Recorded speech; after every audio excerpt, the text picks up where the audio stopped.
বাংলা বছরের শেষ দিন চৈত্র সংক্রান্তি বাঙালির জীবনে এক বিশেষ সাংস্কৃতিক ও ধর্মীয় তাৎপর্য বহন করে। এই দিনটি শুধু ঋতুচক্রে বসন্তের বিদায়ই নয়, বরং পুরনো বছরের অশুভ শক্তি দূর করে নতুন বছরের মঙ্গল কামনার প্রতীক হিসেবেও বিবেচিত। গ্রাম বাংলায় এদিন নানান লোকাচার, ব্রত, উপবাস এবং পূজা পার্বণের মাধ্যমে মানুষ আত্মশুদ্ধি ও পুণ্য অর্জনের চেষ্টা করে। চৈত্র সংক্রান্তির অন্যতম আকর্ষণ হল শিবের গাজন ও চড়ক পূজা। গাজন মূলত ভক্তদের ত্যাগ, সংযম ও ভক্তির বহিঃপ্রকাশ, যেখানে ভক্তরা কঠোর সাধনা ও বিভিন্ন আচার পালন করে মহাদেবের আশীর্বাদ প্রার্থনা করে। এর আগের দিন অনুষ্ঠিত হয় নীল পূজাতেও শিবের আরাধনা করা হয়, যা গাজনের প্রস্তুতি হিসেবে বলা হয় বা ধরা হয়। এই উৎসবগুলোর মধ্যে ধর্মীয় আচার যেমন আছে, তেমনি রয়েছে লোক সংস্কৃতির গভীর ছাপ, নাচ, গান ও সামাজিক মিলন মেলা। অতীতে এই প্রথাগুলোর মূল উদ্দেশ্য ছিল সামাজিক সংহতি, আধ্যাত্মিক চর্চা ও প্রকৃতির সঙ্গে মানুষের সম্পর্ককে সুদৃঢ় করা। সময়ের সাথে সাথে শহুরে জীবনে এইসব প্রথার চর্চা কিছুটা কমে গেলেও গ্রামাঞ্চলে এখনো চৈত্র সংক্রান্তি ঘিরে ঐতিহ্য জীবন্ত। মানুষ বিশ্বাস করে এসব আচার পালনের মাধ্যমে জীবনে শান্তি ও সমৃদ্ধি আসে। নমস্কার, আমি দীপেন আর আপনারা দেখছেন নিউজ ভ্যানগার্ড। বাংলার লোকজ উৎসবের গুরুত্ব একটা আমাদের এই বাঙালির জীবনে একটা গুরুত্বপূর্ণ পার্বণ গাজন ও চড়ক পূজা। তো গাজন, চড়ক পূজা এবং নানান দিক, এই লোক উৎসবগুলোর নানান দিক নিয়ে একটি গুরুত্বপূর্ণ আলোচনায় আজ আমার সাথে রয়েছেন এমন একজন বিশিষ্ট সাংস্কৃতিক ব্যক্তিত্ব, যার পূর্বসূরীরা গাজন সহ বিভিন্ন লোকজ উৎসব পালনে অগ্রণী ভূমিকা নিতেন। রয়েছেন বিশিষ্ট সাংস্কৃতিক ব্যক্তিত্ব নিখিল দাস, এবং রয়েছেন রাজ্যের বিশিষ্ট লেখক, সাহিত্যিক, গবেষক ডক্টর আশিস বৈদ্য। দুজনকে স্বাগত আজকের অনুষ্ঠানে। নিখিলবাবু, গাজন সম্পর্কে আমাদের একটু বলুন আজ শুরুতেই, মানে গাজনের উৎপত্তি কোথা থেকে এবং কিভাবে এটি শিব ভক্তি ও লোক সংস্কৃতির সঙ্গে যুক্ত হলো আর কি। গাজন লোক সংস্কৃতি আমরা জানি, গাজনের যে বিকাশ এবং তার যে বিস্তার, এটা কিন্তু সমসাময়িক কালের না। আচ্ছা, এটা ঠিক কোনো আমাদের যে শাস্ত্রগুলি আছে, শিব পুরাণ বলুন, লিঙ্গ পুরাণ বা বৃহৎ ব্রহ্মপুরাণ বা ব্রহ্মবৈবর্ত পুরাণ, মূলত এগুলিতে পূজা আর্চা, বিশেষ করে বাঙালিদের যে পূজা আর্চা আছে, এগুলির কিছু না কিছু বর্ণনা পাওয়া যায়। কিন্তু চড়ক পূজার কোনো বর্ণনা নেই। এমনকি ষোড়শ সপ্তদশ শতকে যে রঘুনন্দন, যিনি বিভিন্ন পূজা আর্চা নিয়ে তার মন্ত্র এবং তার বিধি নিয়ে যে লেখালেখি করে গেছেন, যেগুলির উপর ভিত্তি করে নানা বাঙালিদের যারা উৎসব অনুষ্ঠান বা বিভিন্ন পূজাগুলি যেগুলি পরিচালিত হয়, পৌরোহিত্য করা হয়, হ্যাঁ, তাতেও কোনো চড়ক পূজার কোনো উল্লেখ নেই।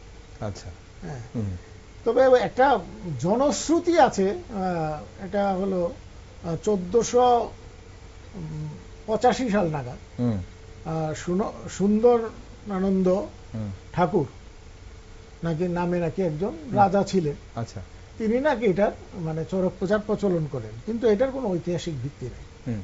কিন্তু একটা জিনিস আমি এই বিষয়টা নিয়ে, যেহেতু আমার পারিবারিক ঐতিহ্যের সঙ্গে চড়ক পূজাটা যুক্ত, এটা নিয়ে আমি যেহেতু নিজে একটু চর্চা করতে গিয়ে দেখেছি ভারতবর্ষের বিভিন্ন জায়গাতে, আমার নিজে প্রত্যক্ষ আমার ছিল। বিশেষ করে গোয়াতে আমি একবার গিয়ে একই সময়, এই সময়টাতে গোয়াতে যাওয়ার সুযোগ হয়েছিল। এই গোয়াতে গিয়ে কিন্তু আমি এই চড়কের যে নাচ গান, এর শিব পার্বতী সেজে নাচ এবং ঢাক বাজানো, ঢাকের বিষয় আমাদের যে ঢাক, সেই ঢাকের মতো না, অন্য ধরনের ঢাক, সুরও হয়তো অন্যরকম, কিন্তু একই, এই যে আমাদের শিবের পাঠ মাথায় করে আনে যে, এইটাও ঠিক একই রকম। আচ্ছা, এটা আমি গোয়াতে মঙ্গেশী মন্দিরের সামনে এরকম নাচ দেখেছি। আচ্ছা, বলে এইটা যখন তাদের জিজ্ঞেস করলাম, তারা বললো যে এটা বংশ পরম্পরায় এটা তারা চলে আসছে। তাহলে বোঝা গেল এখানে আছে। এছাড়াও দেখা গেছে মহারাষ্ট্রে আছে, তেলেঙ্গানা এবং এই অন্ধ্রপ্রদেশে আছে, হ্যাঁ, আর বাংলায় পশ্চিম বাংলা বা পূর্ব বাংলা বা ত্রিপুরা যাই বলুন সব এখানে তো আছে, তবে বিভিন্ন জায়গায় বিভিন্ন নামে আছে। হ্যাঁ, এক জায়গাতে এক মানে এই গাজন, এই গাজন বা চড়ক পূজার যে, কিন্তু আমার মনে হয় এটা অনেক প্রাচীন বলা চলে।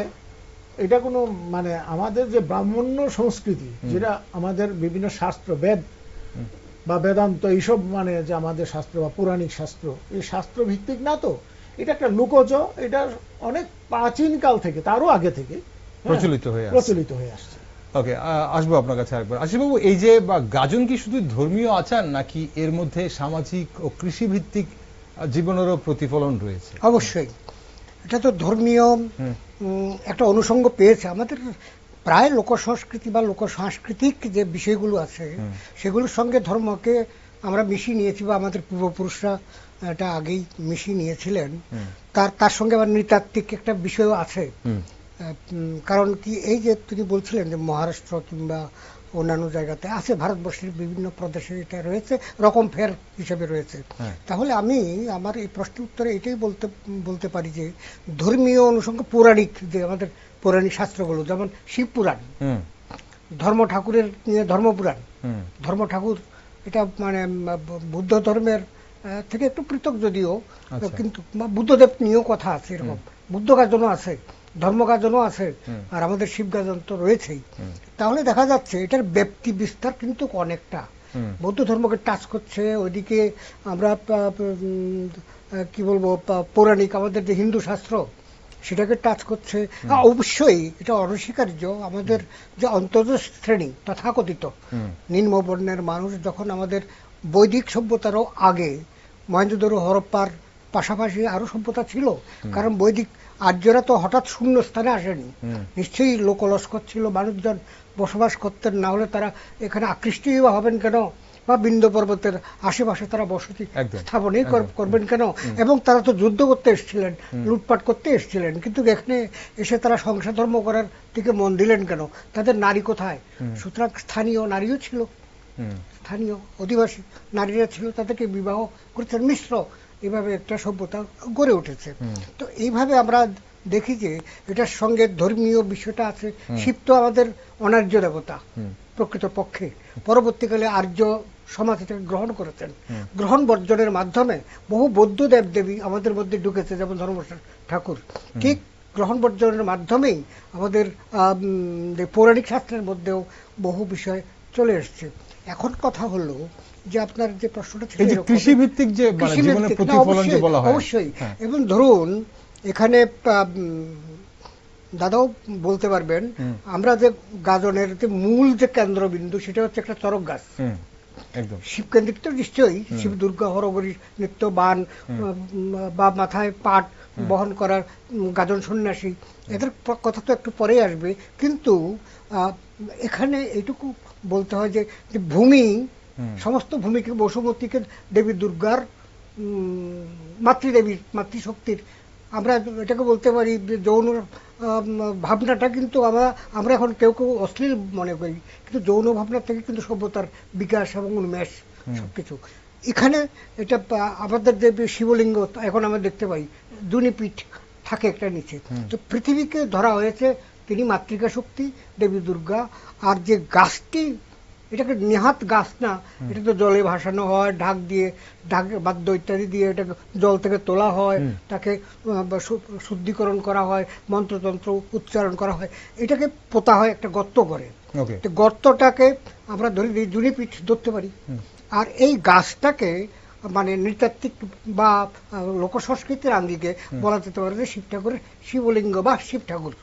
তাহলে শিব ঠাকুর এবং গৌরী দেবীর মিশ্রণের একটা কাহিনীকে অন্যভাবে গাজনের মাধ্যমে পরিবেশিত হয়েছে। আমরা জানি শিব এবং হরগরির বা শিব পার্বতীর কাহিনীগুলোকে বিভিন্ন সময়ে বিভিন্ন রূপে আমাদের সামনে এসেছে। তাই নিখিলবাবু, এই যে মানে প্রাচীন গাজন, আপনার যেহেতু আপনি পারিবারিক সূত্রে, আপনার পরিবারের ঐতিহ্য গাজন, আপনার পূর্বসূরীরা গাজনের সঙ্গে একদম যুক্ত ছিলেন, তো সেই জায়গায় দাঁড়িয়ে মানে আমরা যেটা বোঝার চেষ্টা করছি আজ, যে আজকেও আমরা কিন্তু গাজন দেখি, আজকেও আমরা চড়ক পূজা দেখি, আজকেও আমরা আগরতলা শহরের মতো একদম রাজধানী শহরে কয়েকটা জায়গায় আমরা চড়ক পূজা হতে দেখেছি। এখন প্রাচীন গাজন আর বর্তমান গাজনের মধ্যে কি কি পরিবর্তন এসছে বলে আপনি দেখছেন, আর পাশাপাশি গাজন আর চড়ক পূজার মধ্যে পার্থক্যটা কোন জায়গায়? দুটো কি আলাদা জিনিস নাকি একটা আরেকটার পার্ট, কোনটা? প্রথম যে প্রশ্নটা, এখনকার যে মানে গাজন উৎসব, অতীতের গাজন উৎসবের মধ্যে অনেক ফারাক আছে। আচ্ছা, অতীতের গাজন উৎসবটা ছিল একটা সামগ্রিক উৎসব, পুরা বলা চলে মাসব্যাপী তার প্রস্তুতি এবং তার পারফরমেন্স, হ্যাঁ, দুটো চলতো। ধরেন না, এটা প্রথম দিক দিয়ে 10-15 দিন তার একটা প্রস্তুতি চলতো, তারপরে এটা মানে বাড়ি বাড়ি বাড়ি বাড়ি গিয়ে রাতের বেলায় পেট্রোমাক্স লাইট তখন ছিল, হ্যাঁ, তখন বিভিন্ন সাজের মধ্যে থাকতো, হরগড়ি থাকতো, হ্যাঁ, নন্দী বিংড়ি, হ্যাঁ, পিছনে থাকতো। এছাড়া আবার সংখ্যা যদি মানে বেশি শিল্পী জড়ানো যেত, এটার সঙ্গে কৃষ্ণ আসতো, রাধা আসতো, সখীরা আসতো, হ্যাঁ, এবং সব মিলিয়ে দেখা যেত এই ইয়াতে ঢপ যাত্রার মতো পালা কীর্তন হতো। এই যারা এরা শিবের মানে শিবগৌরীর যে বিভিন্ন কাহিনী নিয়ে, রাধা কৃষ্ণের বিভিন্ন কাহিনী নিয়ে, হ্যাঁ, এগুলো মানে এই যে বিভিন্ন চরিত্রকে আনামাই ঢপযাত্রার জন্য যুক্ত করা হতো। কিন্তু এখন তো আর সেই যুগ নেই, এখন দেখা গেছে খুব সহজ ভাবে, এবং রাত্রিবেলা আর যায় না, সীমিত আকারে শুধু শিবগৌরীর মধ্যে সীমাবদ্ধ থাকে, বাড়ি করে দুপুর বেলা যায়, ঢাক বাজায়, হ্যাঁ, মানুষের পাটটা নিয়ে যায় একজনে, আর দুজন নাচে, বাস একটু একটু গান। ওইখানে সময় যে ঢাকের গান হতো, সেই ঢাকের গান আর এখনের ঢাকের গানের মধ্যে অনেক ফারাক আছে। বা অঞ্চল ভিত্তিকও ঢাকের গানের ফারাক হয়। যেমন গম্ভীর মানে উত্তরবঙ্গের যে গম্ভীরার যে গানের সুর, যেটা আমরা মূলত আমরা বিভিন্ন মানে টিভি বা বিভিন্ন ইয়াতে সোশ্যাল মিডিয়াতে আমরা শুনে থাকি, এই যে যেটি প্রচলিত দেখা যায়। আমাদের এখানে সুর মানে পূর্ব বাংলার সুর তাল কিন্তু অন্যরকম। আমাদের এখানে ঢাকটা একটা প্রধান, ঢাক আর ঢুল, এই দুইটা খুব প্রধান, এবং প্রতিটা একটা 4 লাইনের একটা স্তবক হিসাবে গানটা গাওয়া হয়। তারপর ঢাকের এমনই কি অষ্টক শোনা যায় একটা জিনিস, অষ্টকও কি এই ধরনের কোন একটা মানে না, অষ্টসখীর যে না, অষ্টসখী, অষ্টসখীর ব্যাপারটা তো কৃষ্ণের, যখন এটা কৃষ্ণের অষ্টসখী তো আর পাওয়া যায় না। অষ্টসখী না, আমি অষ্টকের কথা বলছি। অষ্টকও কোন একটা জায়গায় এই সময়টার পার্বণটা পালিত হয়, যুক্ত গাম্ভীরা বা গাজনের সঙ্গে কোনোভাবে যুক্ত আছে, গম্ভীরের সঙ্গে যুক্ত আছে। ওকে, তো এখন প্রশ্ন, চড়ক পূজার মধ্যে মূলত তেমন কোনো ফারাক নেই। হ্যাঁ, কিন্তু চড়ক পূজাতে প্রাধান্য মানে দুটোটাই শিবের পূজা। আচ্ছা, দুটোটাই শিবের পূজা, কিন্তু চড়কের যখন আসে শিব পূজা কিন্তু এই মানে অনেকের ক্ষেত্রেই হয়।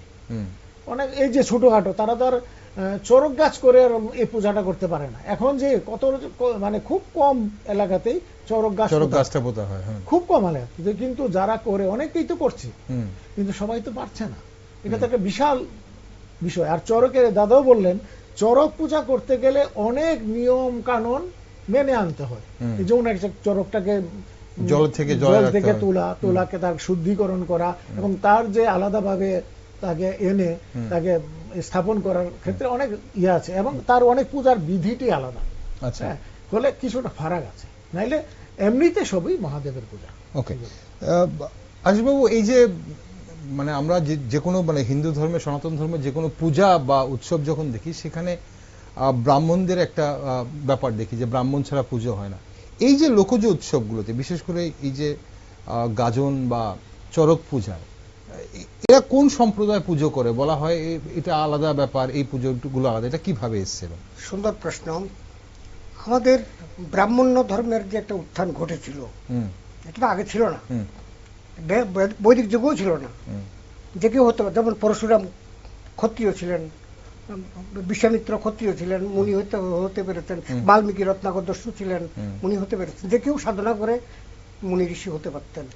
ব্রাহ্মণদের প্রাধান্য তখন ছিল না। এটা তো বল্লাল সেনের সময় থেকেই ব্রাহ্মণ, শূদ্র, কায়স্থ ইত্যাদি বৈশ্য চতুর্বর্ণ দিতে হয়ে গেছে। সেটাকে নিয়ে ঢুকিয়ে মানে এর মধ্যে ঢুকিয়ে দেওয়া হয়েছে।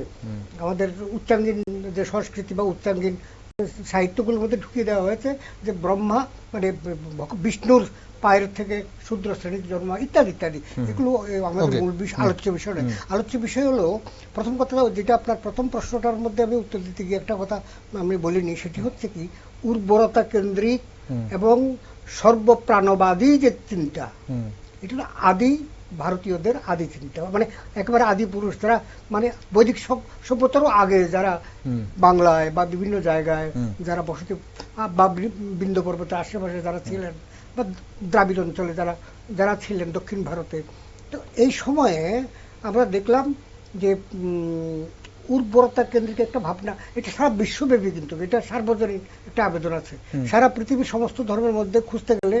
এই যে ভূমি পূজা, বসুন্ধরার পূজা কিংবা দেবদেবীর আরাধনা করে বসুমতীকে ফলে ফুলে পল্লবিত করা, শস্য উৎসব, তো এটা বলতে এই যে গর্থটা করা হলো, তুলিপীঠ বললাম, মহাদেব বললাম, প্রতীক, প্রকৃতপক্ষে এটা প্রতীকী ভাবনা।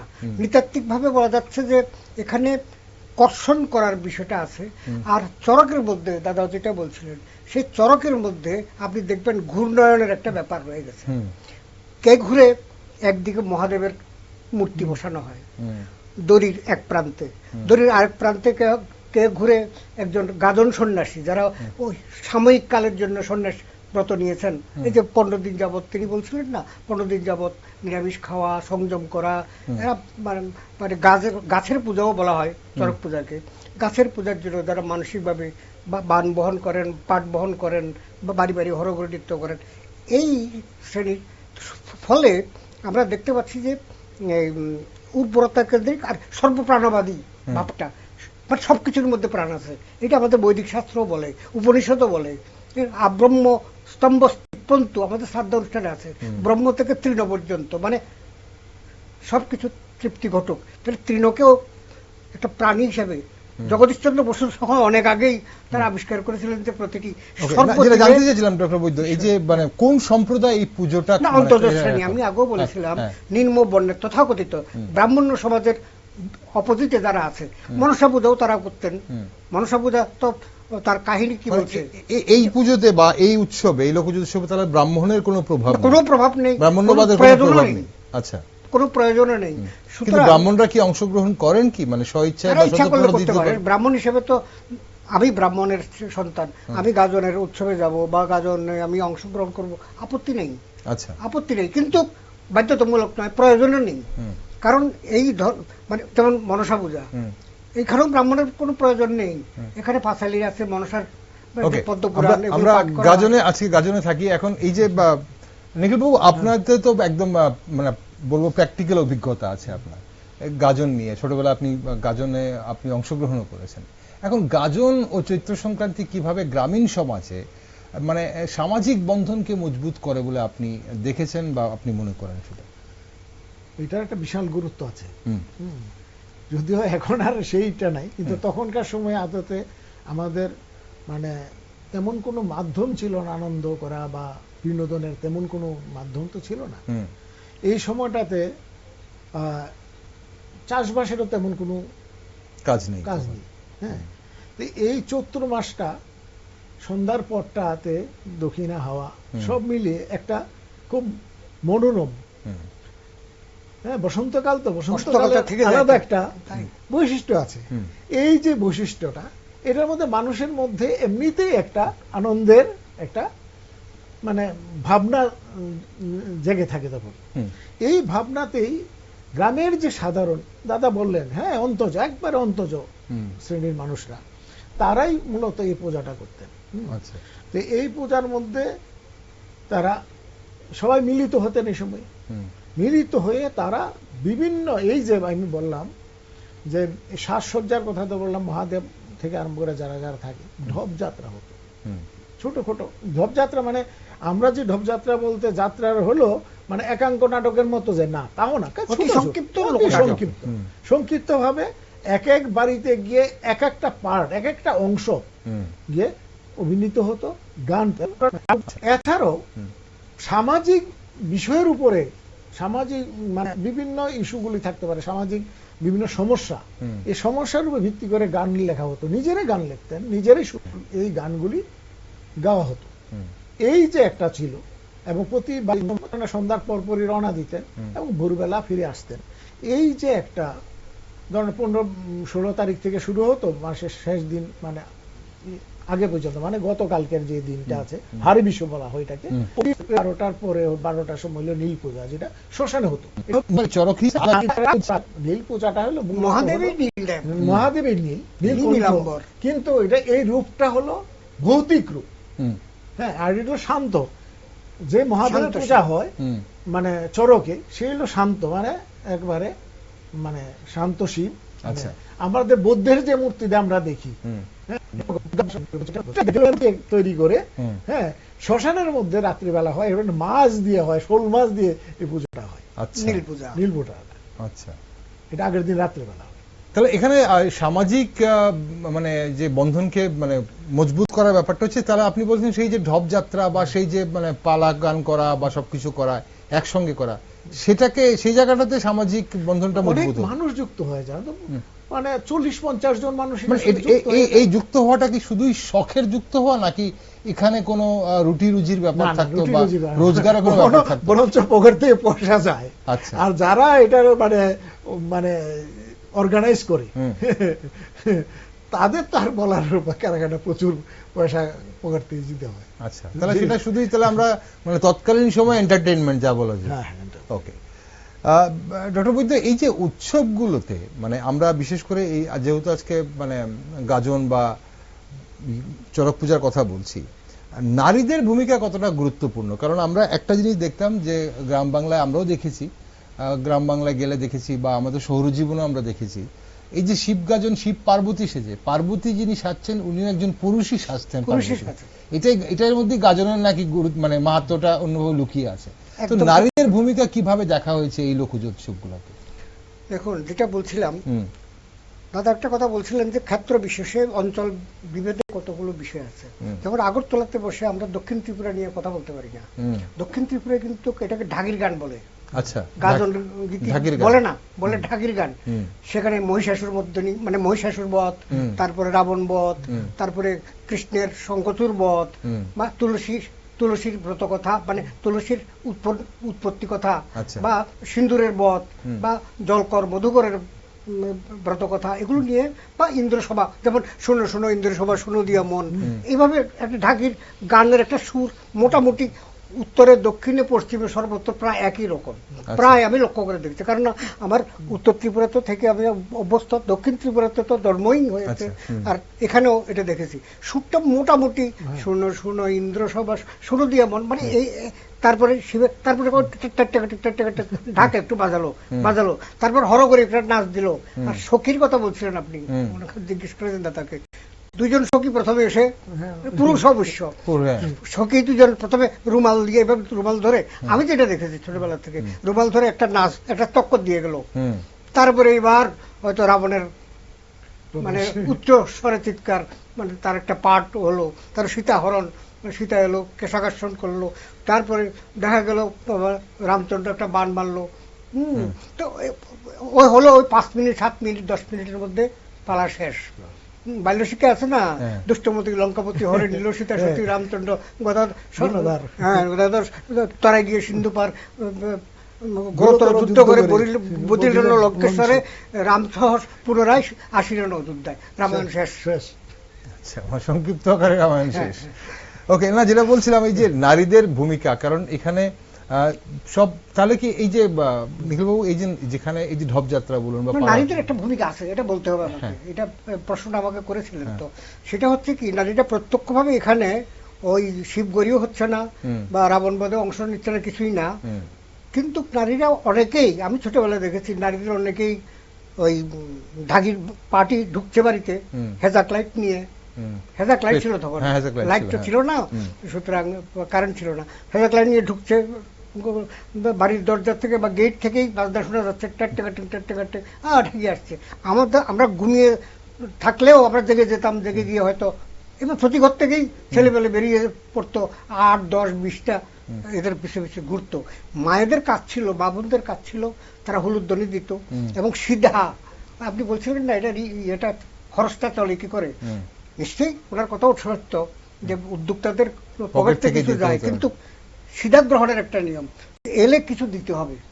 দিতে হবে বলতে বাধ্যতামূলক না, স্বেচ্ছায় ভক্তিতে, এটার সঙ্গে কিন্তু একটা ভক্তির চাল ডাল। ধরেন ঘরে টাকা নেই, তিনি টাকা দিতে পারছেন না, যার টাকা আছে একটা থালিতে করে টাকা দিল, দান দুর্বা দিল। যার টাকা নেই সে চাল ডাল মানে ঘরে যা আছে সবজি টবজি একটু দুইটা কাজ করাই দিল। এটাকে বলা হয় সিধা। এই সিধাটা সাজিয়ে দিতেন মায়েরা মাসিরা, সেটা সেইভাবে এক ধরনের অংশগ্রহণ তাদের অবশ্যই ছিল, উৎসাহবর্ধন।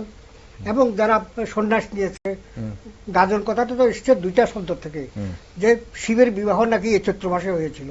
এই জন্য চৈত্র মাসে আমাদের হিন্দুদের কিন্তু বিয়ে হয় না, বাঙালিরা আমরা তো করিই না, তো চৈত্র মাসে বিয়ে নেই। অর্থাৎ শিবের বিবাহ চৈত্র মাসে হয়েছিল এটি কথিত আছে বা পুরাণ শাস্ত্রে লেখা আছে। আর তার সঙ্গে নন্দী ভিরিঙ্গি বা বরযাত্রী যান, যারা গাজন সন্ন্যাসী, যারা সন্ন্যাস ব্রত নিয়েছেন, তারা গর্জন করতেন। মানে কি, ওই বরযাত্রীদের যেমন হয় উল্লার হয় শিবের বিয়ে যাচ্ছে, অনার্য দেবতা তো তার সাঙ্গপাঙ্গরাও তো অনার্য, তারা যেভাবে নিজেদের মতো ওই হল্লোর করে আনন্দ করে ঢুকতেন, ওই গর্জন থেকে হয়েছে। আরেকটি অর্থ এরকম হয়, মানে গ্রাম যোগজন, গ্রামের মানুষই এই গাজন প্রতিপালন করেন। নীলবাবু, এই যে সামাজিক মানে বন্ধনের কথা বলা হচ্ছে এখানে, যখন গাজন হচ্ছে, মানে প্রাচীন কালের কথা বলছি না, আমি ইদানিং কালের কথা বলছি, কিছুদিন আগের কথা বলছি, মহিলারা যখন সিনেমাতে অভিনয় করছেন আমরা দেখছি, তখন গাজনে কেন কিভাবে মানে শুধুই পুরুষরা পার্বতীর ভূমিকা নিচ্ছে, এটা কি মানে এটা কি কোনো কথা নাকি? গাজনের একটা রীতি। আচ্ছা, রীতি। গাজনে তো সন্ন্যাস নিতে হয় যারা গাজনের সঙ্গে যুক্ত থাকে। ওই সময় তারা কিন্তু কিছু পালন করতে হয়, বিধি পালন করে যায়। হ্যাঁ, খাওয়া দাওয়া থেকে আরম্ভ করে আচার আচরণে তারা সংযত ভাব থাকে। হ্যাঁ, বলে তাদের যে মানে তখনকার সময়টা, এটা বলা চলে একটা সন্ন্যাসী যেভাবে বা ব্রহ্মচারী যেভাবে যাই বলুন, লাল কাপড় পরতে হয় পরে, মানে লাল কাপড় বা সাদা কাপড়, হ্যাঁ এরকমই, লালও পরে কেউ সাদা কাপড়ও পরতে পারে, এমন কোনো নির্দিষ্ট নাই। তবে লাল কাপড়টি মানে শালুটাই পরে বেশি পরে। হ্যাঁ, আর দিনের বেলা সাদা কাপড় পরে, এমনিতে বাড়ি ঘরে সাদা কাপড় পরে, অন্য কোনো কাপড় পরে না। এবং মানে এই সময়টাতে মানে অনেকটা হবিষ্যি খাওয়ার মতো আর কি, মানে সবসময় সে সংযম করে চলে। বলে এই সময়টা একটা ধারাবাহিক ভাবে প্রাচীনকাল থেকে আসছে, যে এই সময়টাতে স্ত্রী সঙ্গ বর্জন। আচ্ছা, বলে এইটাতে স্বাভাবিকভাবে উৎসবের সঙ্গে দাদু বললেন যে মহিলারা অন্যভাবে, যেমন আমি আমার বাড়িতে দেখেছি। হ্যাঁ, এইভাবে ব্যাখ্যা করা যায়। আমি একটু বলি, আমার বাড়িতে আমি কিটা দেখেছি, সন্ধ্যার সময় যখন মানে তারা রওনা দিতেন, মা কিন্তু তাদেরকে সবাইকে, হ্যাঁ যারা যেতেন তাদেরকে মানে ওই ডালা ধরে, সিধা ডালা ধরে তাদেরকে বরণ করার মতো, যেমন বিদায় করার মতো। আবার সকালবেলা যখন আসতেন বরণ করে নিতেন না, শুধু তাদের পা ধুয়ে দিতেন। এই যে ক্লান্ত হইয়া সারা রাত্র ঘুরে আসলো পার্বতী, এটা মেয়েদের কাজ, তারা তাদের পা ধুয়ে দিতেন। হয়তো বা তার আমার ছেলের বয়সী, কিন্তু মারা এই কাজটা করতেন। মানে তাদের স্নেহ মুখটু মুছে টুছে দেওয়া টোয়া, তাদের এই যে এটা তারা করতেন। এটা আরেকটা কারণ এটা আছে, সেটা হচ্ছে কি, সাধারণত যারা ওই যে বললাম তো যে সন্ন্যাস মতো নিতে হতো, যারা মানে নিতে হয়, এখনো নিতে হয়, যারা এই আপনার শিব দুর্গা হরগরি সাজেন এবং বাড়ি বাড়ি যে বা দোকানে টোকানেও এখন ঘুরে ঢাকটুক বাজিয়ে যান, তারা সাধারণত ছেলে গেল 1 নম্বর। 2 নম্বর হচ্ছে তাদের সন্ন্যাস ব্রত নিতে হচ্ছে। মেয়েদের কিন্তু সন্ন্যাস ব্রত নেওয়ার নিয়ম বড় একটা নেই। আচ্ছা, গেল 1 নম্বর পয়েন্ট।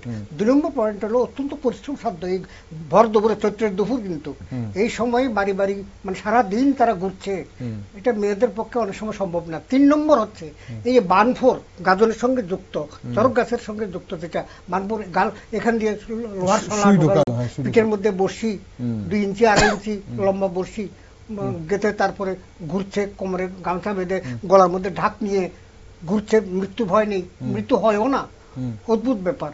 এবং ধারালো খড়গের উপর দিয়ে হাঁটছে, আগুনের উপর দিয়ে হাঁটছে। এটা মেয়েদের পক্ষে তখন মনে করা হতো যে এটা সম্ভব নয়, হয়তো তখন থেকে এইভাবেই এটা চলে আসছে আজ পর্যন্ত।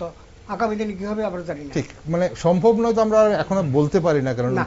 মেয়েরা সবকিছুই পারছে, কিন্তু মানে হয়তো বা কষ্টসাধ্য ছিল বলে হয়তো তৎকালীন সময় সেটা আর রীতি হয়ে ওঠেনি, কষ্টসহিষ্ণুতা। বা প্রথা হয়ে ওঠেনি।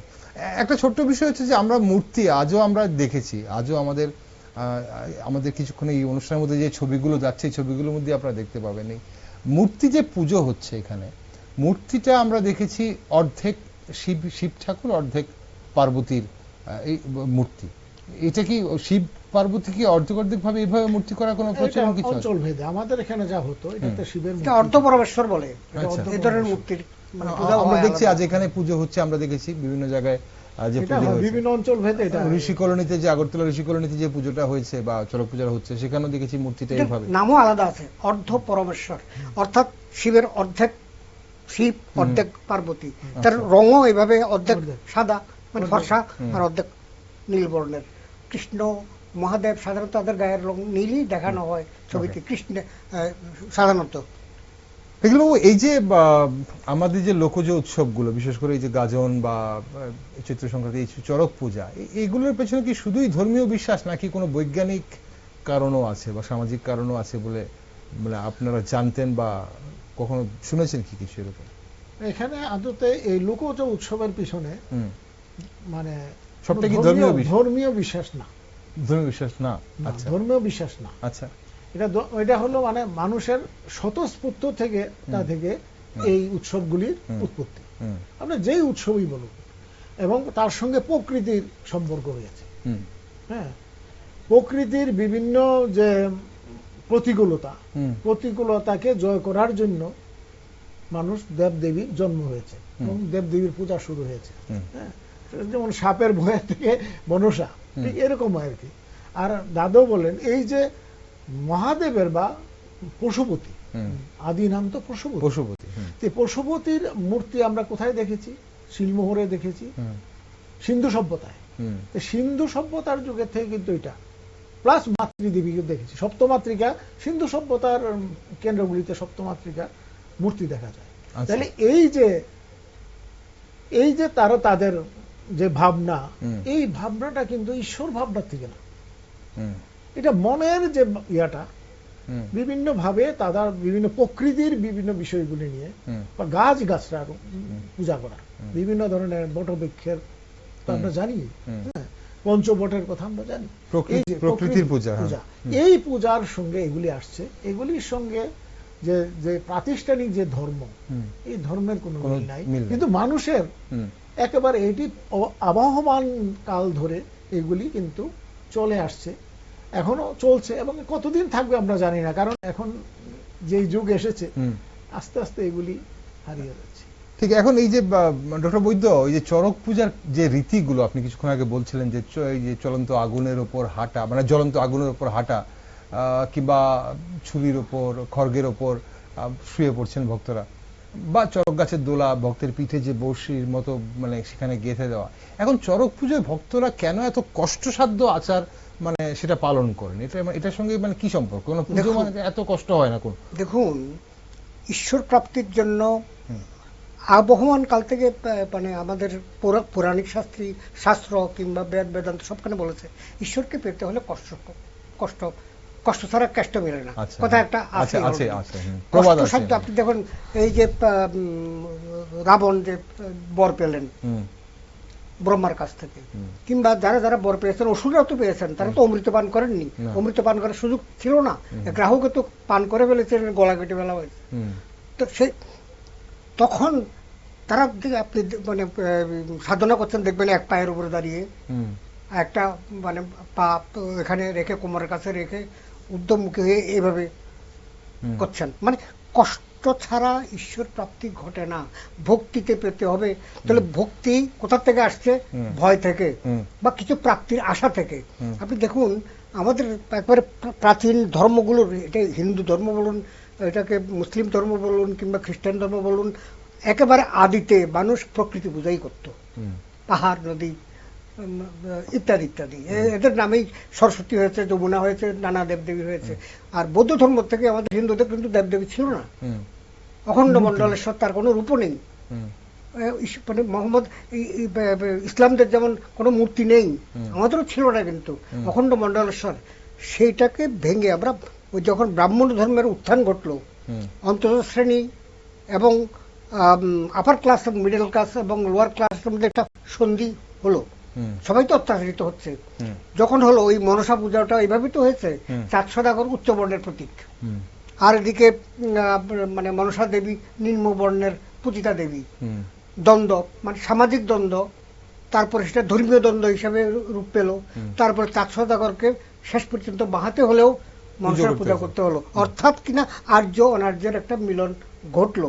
এটা নৃতাত্ত্বিক বিষয়, এগুলো মানে কোনোটাই হুট হুট করে হয়নি, কিন্তু এই ধরনের পর্যায়ক্রমে এগুলো হয়েছে। ঠিক। নিখিলবাবু, এই যে মানে কঠোর যে আচারগুলো, মানে আমরা চড়ক পূজায় যেগুলো দেখি, এই কঠোর আচারগুলোর মাধ্যমে যে মানসিক বা আধ্যাত্মিক তৃপ্তির কথা বলা হয়, তা কি মানে ব্যক্তিগত বিশ্বাসের ফল, নাকি মানে সমাজ ও পরিবেশের প্রভাবও মানে মানে তা গড়ে উঠেছে?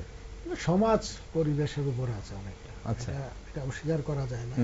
দেখা গেছে এটা নিয়ে গবেষকরা যা বলেছেন, আমি যতটুকু এই ব্যাপারে না, এটা এই প্রশ্নটা আমি আপনার কাছে কেন রাখলাম, কারণ এই যে যে কঠোর যে নিয়মগুলো আচারগুলো করছে, আজকের প্রজন্ম কি এই মানে একইভাবে তৃপ্তি অনুভব করতে পারছে?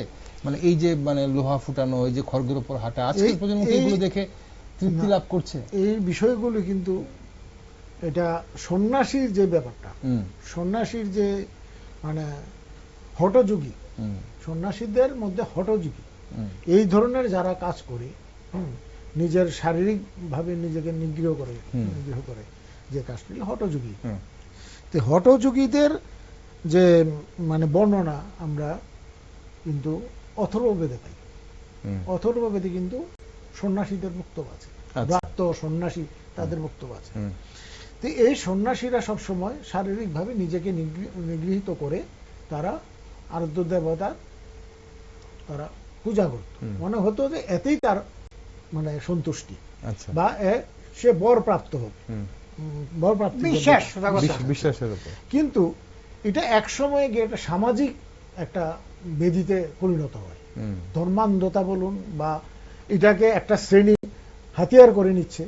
একটা সময় দেখা গেছে জমিদাররা মানে খাজনা আদায়ের জন্য তাদের নিজেদের মানে মানে এই যে এই চড়ক পূজাটা তারা দেখবে, ফলে তোমরা যদি এইটা করো বর্ষি গেতে তাহলে তোমাদেরকে খাজনা তোমাদের মকুব করে দেব, কারণ বৈশাখের পয়লা বৈশাখের মধ্যে তোমার চৈত্রের মধ্যে দিতে হবে, এটা মকুব করে দেব। তার জন্য এভাবে এই ধরনের প্রচলনগুলো হয়েছে, মানে কঠোর প্রচলনগুলো হয়। এটা ইংরেজ সরকার মানে তখন বন্ধ করে দিয়েছিল। এটা সম্ভবত 1865 সালে, 1865 সালে এটা ইংরেজ সরকার এটা বন্ধ করে দেয়। বন্ধ করলে কি হবে, সবাই মানে এটা মানে না, ঠিক। হ্যাঁ, এই প্রথা এটার সঙ্গে চলছে, ঠিক। হ্যাঁ, কি কর মানে এইটা সব জায়গায় চলছে না, হ্যাঁ, এটা সব জায়গায় চলছে না।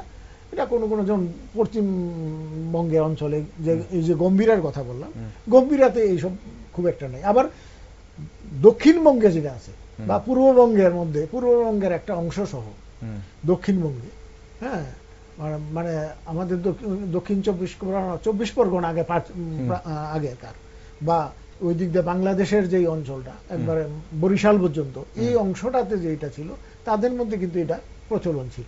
আচ্ছা। এবং তাদের কিছু লোক যারা এসছে, যেমন এখানে আমাদের কাঙ্কুরেটিলা বা কুঞ্জবন এলাকা, এখানে তাদের একটা গ্রুপ ছিল, হ্যাঁ, তাদের একটা গ্রুপ ছিল, তারা কিন্তু এটা করতো অনেক আগের কথা বলছে। এখন হচ্ছে এই যে চিত্র আপনারা দেখছেন টিভিতে এই মুহূর্তে, সেটা চানমারি চিত্র, সেখানেই হচ্ছে, আজও হচ্ছে চড়ক। তাহলে এরকম মানে বর্ষিকাতার ব্যাপারটা ছিল, তারাও করতো। কিন্তু এখন এবং এইটা যেটা বলে দাদা বলে নিশ্চয়ই জানবেন, কুমিল্লা বা এই অঞ্চলে কিন্তু বর্ষিকাতার প্রচলনটা ছিল। এখানে এই যে বললাম যে ঢপযাত্রা বা এই ধরনের মানে এক এক জায়গায় মানে এক এক রূপে ছিল, কিন্তু আলটিমেটলি সেই একই জিনিস গাজন বা চড়ক মেলা। অনুষ্ঠানের সময় ফুরিয়ে গেছে। একটা শেষ প্রশ্ন দুজনের কাছেই। ডক্টর বৈদ্য, আপনার কাছে প্রথম, শহুরে জীবনে কেন এই প্রথাগুলো ক্রমশ মানে কমে যাচ্ছে এবং আমরা আমাদের এই লোকজ প্রথাগুলোকে বা পার্বণগুলোকে বাঁচিয়ে রাখার জন্য কি করতে পারি আমরা? প্রথম কথা হচ্ছে আমাদের পরিবারগুলো এখন মিনি সাইজের হয়ে গেছে, নিউক্লিয়ার ফ্যামিলি।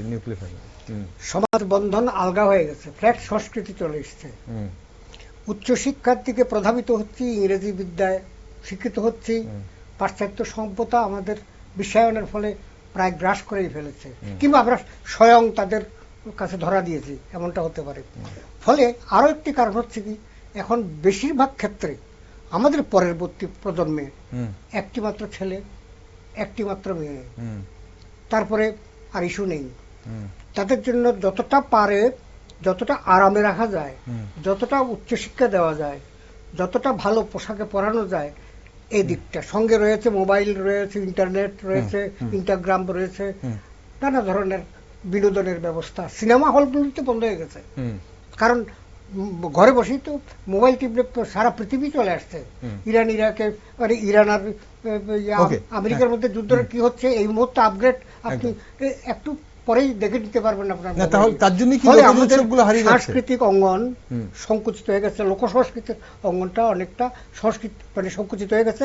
যারা গবেষক তারাই বাঁচিয়ে রেখেছেন প্রকৃত প্রস্তাবে লোক সংস্কৃতির এই জিনিসগুলোকে লিখে রেখে। অ্যাকচুয়ালি লোক সংস্কৃতি ছিল মৌখিক, লোক সাহিত্য মৌখিক। মৌখিক বিষয়টাকে স্থায়িত্ব মানে বাঁচিয়ে রাখার জন্য লোক সংস্কৃতির যে গবেষকরা রয়েছেন, তারাই ছোট বড় আমি ভেদ বিচার করছি না, তারাই লিখে টিকে রাখছেন। আমরা পড়ছি, ইউনিভার্সিটিতে লোক সংস্কৃতি একটা সাবজেক্ট হয়েই আছে, কিন্তু প্র্যাকটিক্যালি ইউনিভার্সিটির দরজা পার হয়ে বাড়িতে আসার সঙ্গে সঙ্গে ফুচকার দোকানের ভিড় বা ওই ক্যান্টিনের ভিড়, কিংবা আমরা বলবো যে নানা রিসর্টে ভিড় আজকেও থাকবে, প্রচন্ড ভিড় থাকবে। অর্থাৎ লাইফস্টাইলটা চেঞ্জ হয়ে গেছে। আর এই লাইফস্টাইলটা চেঞ্জ শুধু ছেলের বা মেয়ের হয়নি, মানে উত্তর প্রজন্মের হয়নি, অনেক অভিভাবকেরও হয়েছে। আজকে দাদা প্যান্ট শার্ট পরে এসছেন, এই বয়সে আমাদের বাবা কাকারা তো প্যান্ট শার্ট পরেননি। সময়ের দাবি, সময়ের দাবি, এবং সেই সঙ্গে সঙ্গে সংস্কৃতিও থাকবে বেঁচে, নানাভাবে রূপান্তরিত হবে। আর একেবারে কোনো কিছুই বিনষ্ট হবে না। কারণ আজকে ধরেন তার প্রমাণ আজকের টকশো, আপনার ভ্যানগার্ডের মতো একটা এত বড় প্রতিষ্ঠান, তারা আজকে একটা আলোচনার আয়োজন করেছে। সেইটুকুই আমরা আলোচনা করি না কেন, সেটি চরক কেন্দ্রিক, গাজন কেন্দ্রিক, আগামী প্রজন্মের কাছে আমরা রেখে দিয়ে গেলাম এই তথ্যগুলো, আমরা এই রেকর্ড রেখে দিয়ে। ওকে, নিখিল বাবু, আপনার কি মনে হয়, মানে কিভাবে শহুরে জীবন থেকে হারিয়ে যাচ্ছে, আর ধরে রাখার জন্য কি কি করা উচিত? ধরে রাখার জন্য সবচেয়ে বড় দরকার হলো এটাকে প্রমোট করা। আমরা গ্রামে গ্রামে কিন্তু এই ধরনের চর্চা করার মানুষ এখনো আছে। হ্যাঁ, এখনো নাই যে তা না, এখনো আছে। তাদেরকে সংগ্রহ করা, তাদেরকে এক জায়গায় নিয়ে আসা। হ্যাঁ, এটা আমি এক জায়গা বলতে বলছি না, সবাইকে আগরতলা নিয়ে আসো। হ্যাঁ, মানে মনে করেন একটা অঞ্চল ভিত্তিক একটা কিছু করা যায় কিনা। হ্যাঁ, এটার জন্য একটা অর্গানাইজড ওয়েতে, অর্গানাইজড ফোর্স হিসেবে কাজ করা যায়। একটা সময় এটা শুরু হয়েছিল যখন আমি এটা রাজনীতির বিষয় না, কিন্তু এটা বাস্তব। এটা হলো অনিল সরকার। অনিল সরকার কিন্তু এরকম একটা, তখনকার মন্ত্রী কবি অনিল সরকার, উনি এরকম একটা উদ্যোগ নিয়েছিলেন।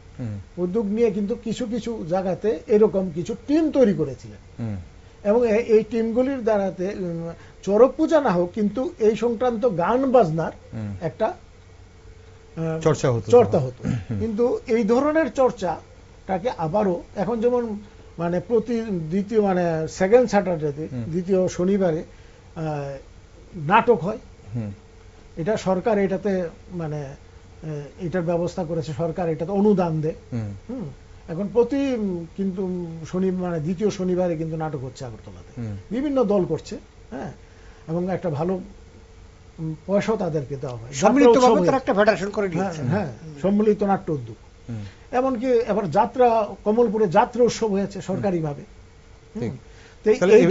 শুরু হয়েছে লোকজ উৎসবটাকেও সংস্কৃতি হাটেও তো এটা হয় একদম বাংলা সংস্কৃতি বলয়, মানে ঠিক এখানেও হয়। এখানে কিন্তু এই গাজন উৎসব পালন করা হয়েছে, এবং প্রত্যেক বছরই কিন্তু এই সময়টাতে গাজন উৎসব পালন করা হয়। ধরে রাখবে ঠিক কোন সংস্থাগুলো এবং এগিয়ে আসতে হবে, শুধু বা সরকারকে নয়, সংস্থাকে এগিয়ে আসতে হবে, বিভিন্ন ব্যক্তিগতভাবে যারা এর সঙ্গে যুক্ত আছেন তাদেরকে এগিয়ে আসতে হবে।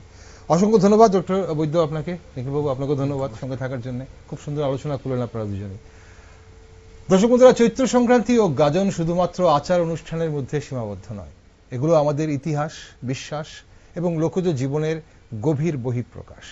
সময়ের সঙ্গে রূপ বদলালেও এই উৎসব আমাদের শিকড়ের কথা মনে করিয়ে দেয়, মানুষের সাথে মানুষের বন্ধনকে দৃঢ় করে এবং সমষ্টিগত চেতনাকে জাগিয়ে তোলে।